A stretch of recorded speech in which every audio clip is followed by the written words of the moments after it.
Welcome to the Ray and Lucy Hand Digital North Studio for its exciting new chapter in Lady Vol basketball. As we get set up, I just want to go over a couple bit of housekeeping items before we get started. Today's news conference will begin with Vice Chancellor and Director of Athletics Danny White at the podium. Following his opening remarks, he will welcome our new leader of Lady Vol basketball to the podium, Kim Caldwell. Coach will make opening remarks, followed by a brief Q&A with the media from the podium.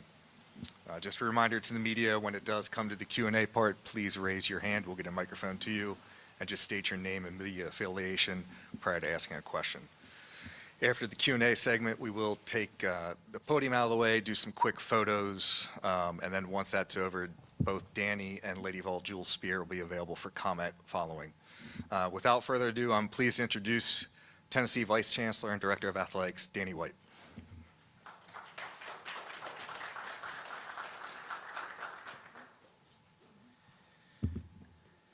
Thanks, Jason. Appreciate y'all coming together today. It's a big day on Rocky Top. We're excited about our future and understand how important these transitions, these pivots are in the history of a program. Want to thank Kellie Harper, her husband John, and their family for all that they did for our basketball program in the last 5 years, and obviously Kellie is a Lady Vol for life and a former student athlete. Obviously, an enormous part of why we're here and why women's basketball and women's sport at large is where it is in this country is because of the legendary Pat Summitt.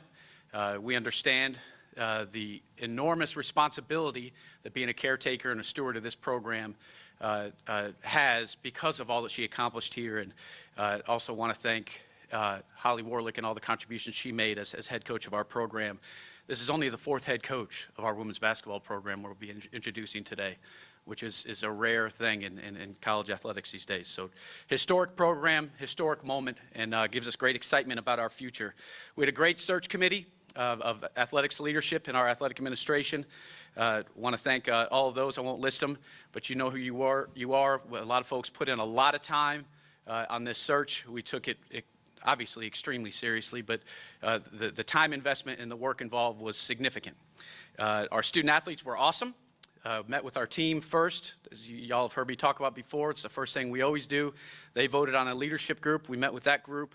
It was very helpful to give us insight on what's going on in the program. There's a lot of great things happening in our program.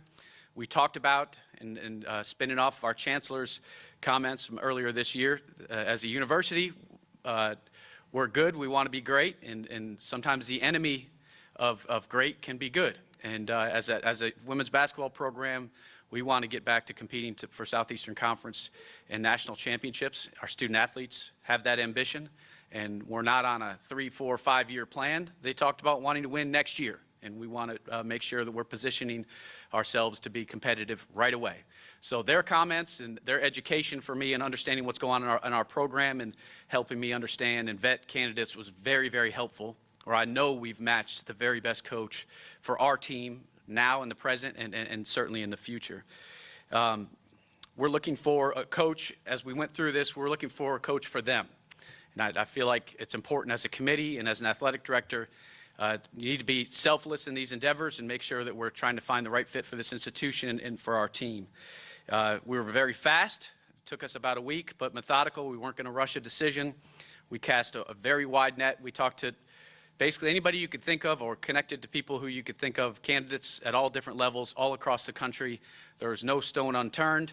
The prerequisite for this search, and something that I was unbending on, is how is this person going to bring us back to the top? We weren't looking for a possible solution that got us back to being maybe more relevant. We wanted someone with an enormous upside and trajectory, and I'll tell you why I think we found that. Different styles of play. We're open to all sorts of ways to approach the game, but obviously we're never going to hire a head coach that lacks integrity, strong character, someone who cares about student athletes, isn't coaching for the right reasons. We have that person.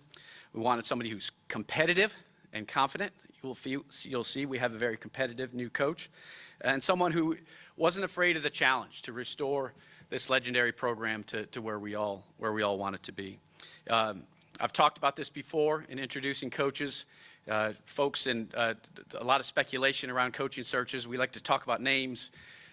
Interviews do matter. And in a search, we pay a lot of attention to the research we do a lot of research beforehand, but the interviews do matter. And I think everyone on our committee would tell you there was one interview that stood out above the rest, and it was in a significant way, really impactful interview in terms of who she is as a leader, as a person, how she presented herself, the style of play, I think is very compelling. Where the game is going, I think it resonates with our current players. I saw that. Was happy to see y'all smiling when I was introducing Kim to you. But I think in terms of prospective players in the future, it's a compelling and exciting style of play for fans. I think if you like what you're seeing in Neyland Stadium in terms of the amount of points we score, I think you're going to like what you see on the basketball floor with the offensive and defensive attacking competitive style of play. We will in very short order have the fastest style of basketball in the country. So really excited about Kim and introducing her to you today. I think she's going to not only make an enormous impact with our current student athletes, but build a program that's distinctive and allows us to compete with some extremely formidable opponents in the Southeastern Conference and get back to competing for national championships. So with that, I'm proud to introduce to you the 4th head coach in Lady Vol basketball history, your new head coach of the University of Tennessee women's basketball, Kim Caldwell.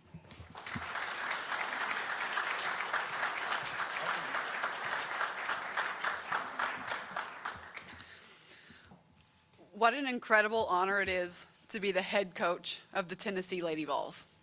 Danny White, thank you for believing in me. You have an incredible track record of selecting head coaches, and I appreciate being a part of the list. Chancellor Plowman, thank you for taking time to visit with me and listen to me and everything you do for our program and this university. Marshall and Angie, you guys have been by my side every step of the way. You've made this transition for me seamless, and I already feel like I'm at home because of you two. And all of you guys are great, but did you hear that Peyton Manning texted me? I do really feel welcome here, and I appreciate that so much. I'd like to thank Marshall University. Thank you, Christian Spears, Brad Smith, Beatrice Crane Bamford, for making Marshall feel like home. You created a loving and supporting environment for me, and Marshall will always be a very special place in my heart. I also need to thank Glenville State University, Jesse Skiles, Ike Morris, Doug Cottrell, and our entire loyal fan base there. You guys gave me my start. You will always be my family, and I love you. I really need to thank every single student athlete at both of those institutions who helped get me here today. I love you. Thank you for helping me live this dream that so many people want to have. It's not always fair that the coach gets the glory and the coach gets the reward for the work that the players have done. From the bottom of my heart, I love you and I appreciate you, and you will always have a place with me. Mom, thank you for coming all this way. Thank you for being my cheerleader. Thank you for being my support system and my best friend. My dad would be so excited. He would be up here trying to take the microphone and probably sing the words to Rocky Top. I would not be here today if it was not for you and Dad. I won the parent lottery, and you're the best team, Mom, and the Lady Vols will soon know that. To my husband, Justin, thank you for being my hype man and humbling me when I need that too. Thank you for giving up a career you were exceptional at so I could chase my dream. Not a day will go by that I don't thank you for that. I can't wait for my 2 older sisters who I've always looked up to see how amazing this place is. They're gonna be so jealous. And when I told my 96-year-old grandma about the transition, her first response was, "Oh, I have a lot of friends in Knoxville, but I think they're all dead." I haven't been here long, and I know I have a lot of history to catch up on. Thank you, Joan Cronin, for meeting me Sunday and the advice that you gave me. And trust me, as soon as I'm done here, I'm gonna get back to work. The part of history that I need no catching up on is Pat Summitt's legacy and how powerful the Lady Vols family is. When I say I am honored and humbled to be here, there is not a single person who has gone through this program that I could even come close to beating one-on-one. It is a remarkable program. I can't wait to connect with our former players and listen to their stories, hear their history, and pass on what it means to be a Lady Vol and represent that in our program. Pat Summitt changed the game of basketball, and wouldn't she love to see where the game is now? I will never be Pat Summitt. Nobody can. But I will strive every day to be somebody that she would be proud of. I am so excited to get to work with this team. I got to meet them Sunday night. They're a great group with a big personality, and they are hungry to get back to the top of the SEC. We're going to play an exciting brand of basketball. We want to play fast. We want to play up-tempo. We want to be the hardest playing team in the country. And we want to give Lady Vol Nation something very exciting to watch. I know what this job means, and I am honored to be here. I will work every day to make sure I take care of this special program and give God his glory in the process. Thank you.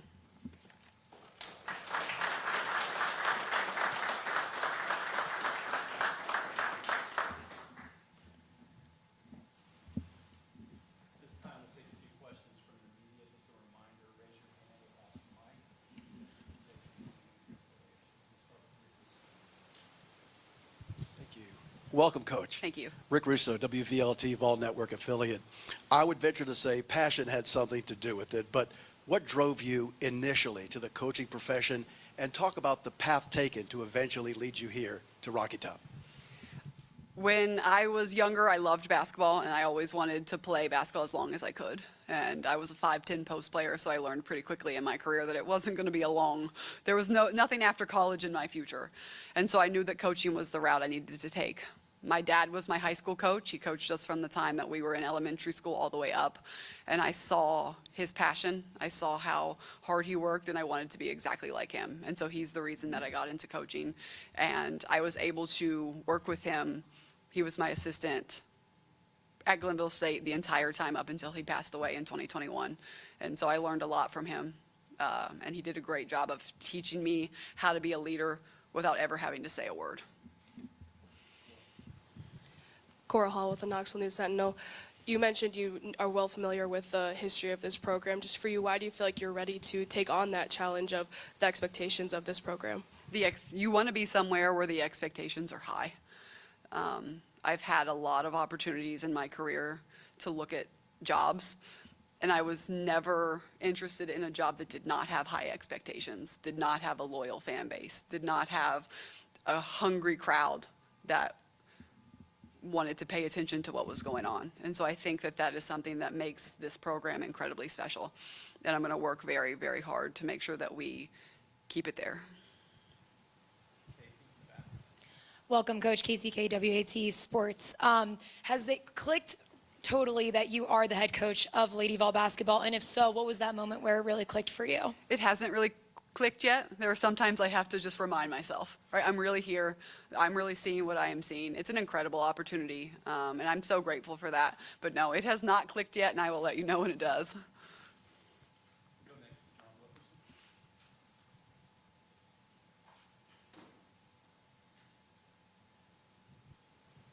John Wilkerson, the sports animal. Welcome, Coach.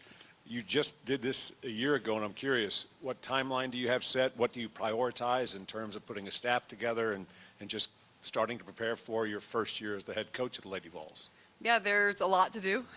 So we need to get a great staff put in place. I need to form relationships with the current players that are here. And then we need to make some additions and get in the portal and start to recruit. And so it's all hands on deck right now.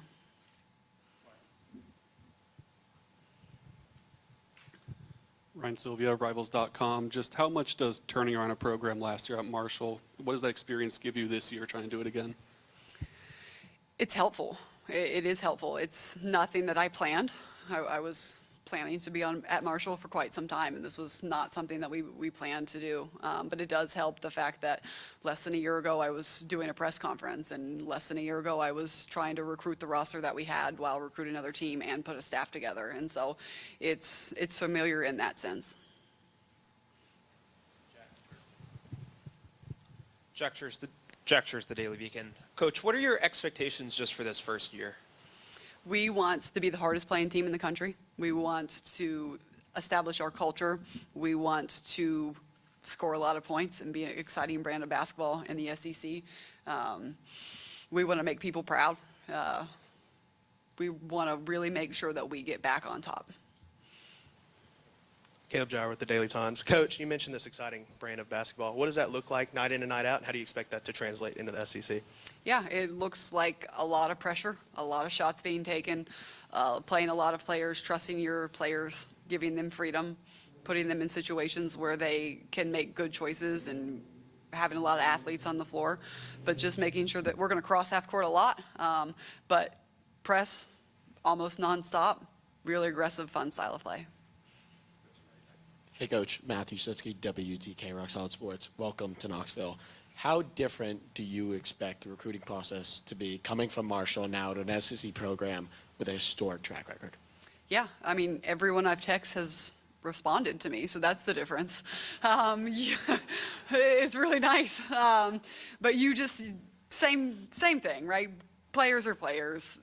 People that are transferring and in high school players, they're all looking for the same thing. It's just different levels. They just happen to be taller in the SEC. John Adams, Knoxville News Sentinel. Kim, do you think your style of play can translate to the higher level, or do you think you'll need to modify it a little bit? I wouldn't be here if I didn't think we could do it here.